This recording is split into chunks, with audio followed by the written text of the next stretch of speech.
ये कह सकता हूं खड़गे साहब, राहुल गांधी जी और तमाम जो साथी बैठे हमारे, इन सब की राय लेकर के हम लोगों ने तय किया है इस चुनाव में अगले मुख्यमंत्री चेहरे के रूप में तेजस्वी यादव जी को हम लोग सपोर्ट करते हैं। जो एक नौजवान है, लंबा फ्यूचर है इनके साथ में, और मेरा अनुभव से मैं कह सकता हूं जिसका लंबा फ्यूचर होता है पब्लिक उनको साथ देती है। ये नौजवान है, कमिटमेंट रखते हैं। पिछली बार भी जो उन्होंने स्लोगन दिए थे, नौकरी के दो या कोई दो, या जो वादे किए थे उसमें खरे उतरे। ये ऐसा व्यक्तित्व आपके सामने नौजवान के रूप में आया है। सोच समझ के सबने फैसला किया है। ये नेता के रूप में उत्तरंग मैदान में राहुल गांधी जी ने मिलकर जो यात्रा करी थी, बड़ा इम्पैक्ट है। आने वाले वक्त में इनके अलावा राहुल जी भी आएंगे और नेता आएंगे, प्रियंका जी भी आएगी, सब नेता आएंगे, और हम सब जो बैठे स्टेज पर सब मिलकर संकल्प किए हुए हैं कि जो हालात देश के हैं, देश हित के अंदर। से बड़ी खबर यही है बिहार में किसकी बाहर, लेकिन महागठबंधन की तरफ से प्रेस कॉन्फ्रेंस में साफ कर दिया गया तेजस्वी यादव महागठबंधन का मुख्यमंत्री का चेहरा होंगे। अशोक गहलोत की तरफ से इसकी सबसे पहले घोषणा की गई। उन्होंने कहा कि एक युवा चेहरा आपके सामने है महागठबंधन की तरफ से प्रतिनिधित्व देने के लिए, और इसीलिए नेतृत्व भी तेजस्वी का, और मुख्यमंत्री के चेहरे के तौर पर तेजस्वी यादव को महागठबंधन के सभी घटक दलों ने स्वीकार किया है। और अब उसी की चर्चा इस वक्त की जाती हुई, बिहार के लोग बदलाव चाहते हैं। अशोक गहलोत के साथ तमाम घटक दलों ने अपनी जब बातों को रखा है तो कहा कि बिहार में जो हालात हैं, विरोधियों के पास धन बल की कोई कमी नहीं, और इसीलिए तेजस्वी यादव सीएम फेस महागठबंधन का घोषित कर दिए गए।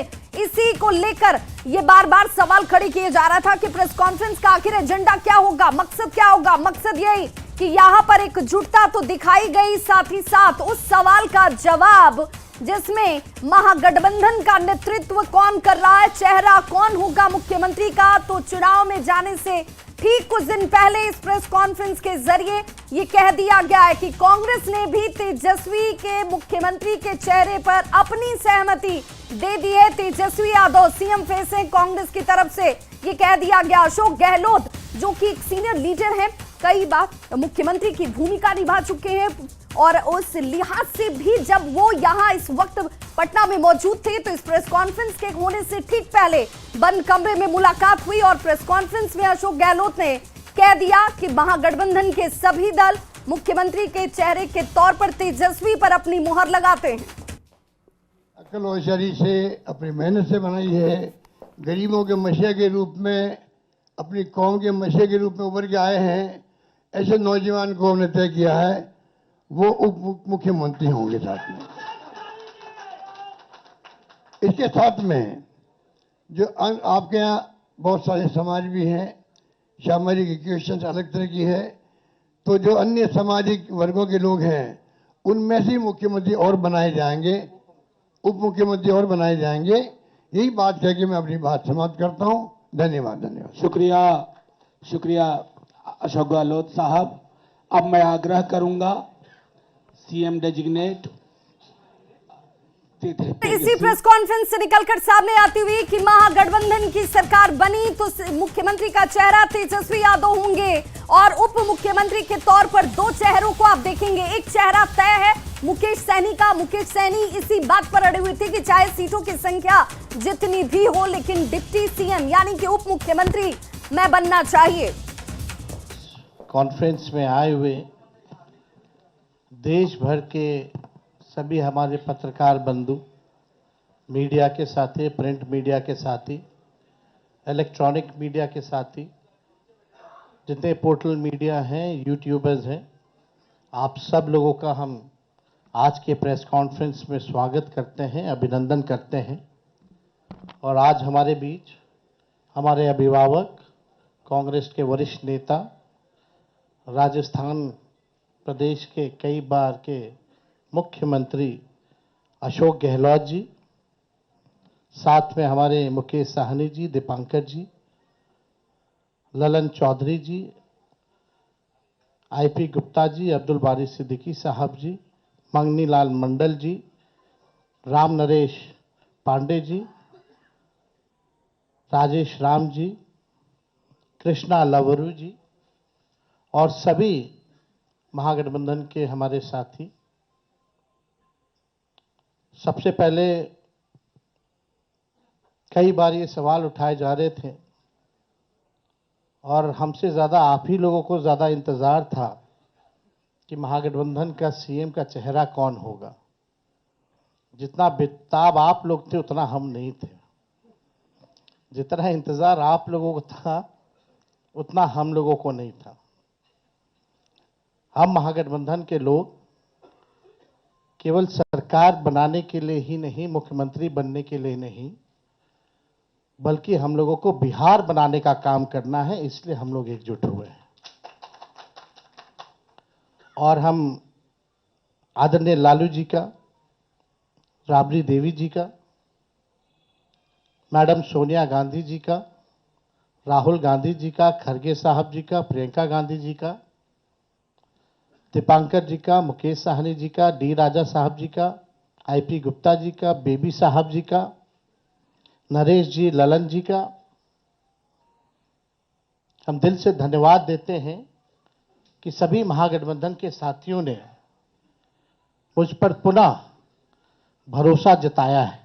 इसके लिए सभी हमारे महागठबंधन के नेता हों, कार्यकर्ता हों, उन सब लोगों को दिल से हम धन्यवाद देते हैं। और उन सभी लोगों से ज़रूर कहना चाहेंगे कि जो उम्मीद, जो विश्वास आप लोगों ने हम पे जताया है, उस उम्मीद पर हम ज़रूर खरे उतरेंगे और मिल करके जो डबल इंजन की सरकार है, एक इंजन भ्रष्टाचार में है, एक इंजन अपराध में है, ऐसी 20 साल पुरानी निकम्मी सरकार को हम लोग उखाड़ करके फेंकेंगे। ठीक कहा अशोक गहलोत जी ने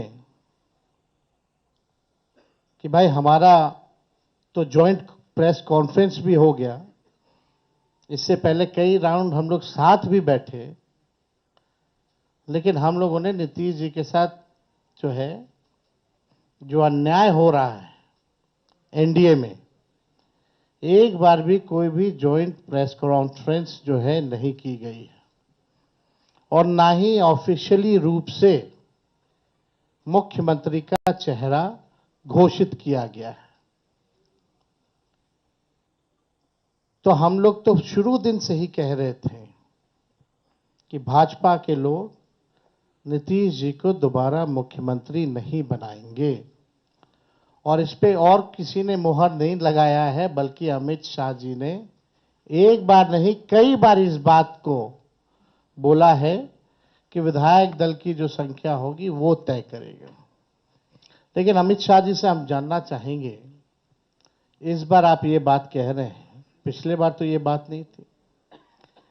यह लगातार 20 साल से एनडीए की सरकार है, हमेशा से मुख्यमंत्री का चेहरा आप लोगों ने घोषित किया। आखिर क्या कारण है कि इस बार आप नीतीश कुमार जी का मुख्यमंत्री के चेहरे का नाम का घोषणा क्यों नहीं कर रहे? अब ये सवाल बड़ा खड़ा होता है। तो हम लोग तो जो कहते थे वही हो रहा है। और आप देख लीजिए, जो भी जनता दल यूनाइटेड में जो नेता हैं, नीतीश जी के खराब सेहत का वो चेहरे का इस्तेमाल करके 3-4 नेता जो भाजपा के लिए ही काम कर रहे हैं, जो जनता दल यूनाइटेड को खत्म करने में लगे हैं, अब चुनाव के बाद जनता दल यूनाइटेड को भी ये लोग खत्म कर देंगे, दल नहीं रहेगा। यानी आप मान के चलिए कि नीतीश कुमार जी का ये आखिरी चुनाव है। ये स्पष्ट अमित शाह जी ने कर दिया है, निर्णय ले लिया है। देखिए, एक कसक बिहारी होने के नाते शुरू से रही है कि हमारा राज्य जो है अव्वल राज्यों में आए। लेकिन 20 साल राज करने के बाद भी राज्य में 11 साल केंद्र में मोदी जी प्रधानमंत्री रहते हुए भी सबसे अगर कोई गरीब राज्य है तो बिहार है। सबसे ज्यादा अगर बेरोजगारी है तो बिहार है, सबसे ज्यादा अगर पलायन होता है तो बिहार में। महंगाई है, कारखाने नहीं हैं, यहां उद्योग नहीं है, धंधे नहीं है, पढ़ाई, दवाई, कमाई, सिंचाई की व्यवस्था नहीं है, फूड प्रोसेसिंग यूनिट्स नहीं है, आईटी हब नहीं है, SEZ नहीं है, आईटी पार्क की व्यवस्था नहीं है, एग्रो बेस्ड इंडस्ट्री नहीं है बिहार में। प्रति व्यक्ति आय पूरे देश में अगर सबसे कम है तो हमारे बिहार के लोगों का है। प्रति व्यक्ति निवेश सबसे कम है। किसानों के आय के मामले में बिहार सबसे फिसड्डी है और यहां अपराध चरम सीमा पर है। 70,000 से भी ज्यादा हत्याएं 20 साल में हो गई, ना सुनवाई है ना कार्रवाई होती है। भ्रष्टाचार ब्लॉक थाना चले जाइए, बिना भ्रष्टाचार के, बिना घूस दिए हुए कोई काम नहीं हो रहा। चारों तरफ से अफसरशाही लागू है। जनप्रतिनिधियों की भी पूछ नहीं है, मंत्रियों की भी पूछ नहीं है। डिपार्टमेंट मंत्री नहीं बल्कि सेक्रेटरी चलाता है। ये बिहार की सच्चाई है। अभी 70,000 करोड़ का घोटाला आया CAG की रिपोर्ट में, कोई हिसाब किताब नहीं। एक बार नहीं, कई बार पेपर लीक हुए, किसी पे कार्रवाई नहीं की गई। कितने बड़े से बड़े घटनाएं हुए बिहार में, सृजन घोटाला हुआ, बालिका अग्निकांड हुआ, कोई गिरफ्तार नहीं, कुछ भी नहीं। लगातार घोटाले पे घोटाला हो रहा है। चूहा बांध काट दे रहा है तो बांध गिर जा रहा है, चूहा पुल गिरा देता है काट के, चूहा करोड़ों लीटर शराब पी जाता है थाना में, कोई हिसाब किताब नहीं। कहीं न्याय लोगों को नहीं मिल रहा।